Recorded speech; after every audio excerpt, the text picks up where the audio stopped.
मसरूफ जिंदगी से कभी वक्त निकाल पाएं, तो बादल और आसमान की दोस्ती देखिए, पानी और नाव, रेगिस्तान और हवा, कान और संगीत, पेड़ और परिंदों, किताब और पाठक की दोस्ती को महसूस कीजिए, पानी और मटके की दोस्ती निहारिए, आंख और आंसू के साथ को दिल की नजर से देखिए, कायनात की जादूगरी महसूस होगी। दोस्ती है ही ऐसी नियामत, दो अलग अलग घरों के लोग ऐसा रूहानी व जिहानी जुड़ाव महसूस करें कि सारी परिभाषाएं नए मायने लिखें। इससे बड़ा कमाल क्या होगा।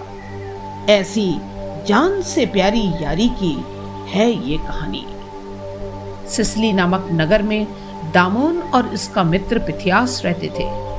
दोनों दोस्त एक बार सिरकुस नगर की यात्रा पर थे। पिथियास ने वहां के राजा के खिलाफ कुछ बोल दिया। बात राजा जी तक पहुंच गई। राजा ने पिथियास को गिरफ्तार करने का हुक्म दिया और कहा कि इसे फांसी पर चढ़ा दो। पिथियास ने गुजारिश की, मुझे एक बार मेरे परिवार से मिलने दीजिए। राजा को इस बात पर यकीन नहीं हुआ कि वो लौट कर आएगा। दामोन ने कहा कि जब तक पिथियास परिवारजनों से अंतिम विदा लेकर वापस नहीं आएगा, मैं आपके पास बतौर अमानत रहूंगा। वो ना आए तो मुझे जो चाहे सजा दीजिएगा। राजा को भरोसा नहीं था कि कोई दोस्त ऐसा भी कर सकता है, लेकिन उसने यह कहकर पिथियास को जाने दिया कि 1 महीने में तुम न लौटे तो तुम्हारे दोस्त की जान जाएगी। पिथियास घर वालों से मिलकर लौट ही रहा था कि वापसी के रास्ते में जहाज पर समुद्री लुटेरों ने हमला बोल दिया। उसने लुटेरों से विनती की, मेरा जाना जरूरी है, पर लुटेरों को रहम न आया। उन्होंने पिथियास को समुद्र में फेंक दिया। जैसे तैसे तैरकर पिथियास किनारे लगा, लेकिन दोस्त दामोन तक पहुंचने के लिए उसके पास न तो घोड़ा था और न ही पैसे। उसने राजा के महल की तरफ दौड़ना शुरू किया।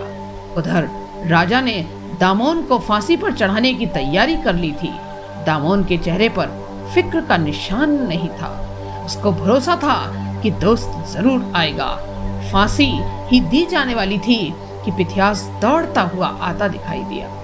वो धूल से सना था, जूते कहीं खो गए थे, नंगे पांव दौड़ते हुए पांव जख्मी हो गए थे, लेकिन ठीक वक्त पर पहुंचने की खुशी उसके चेहरे पर थी।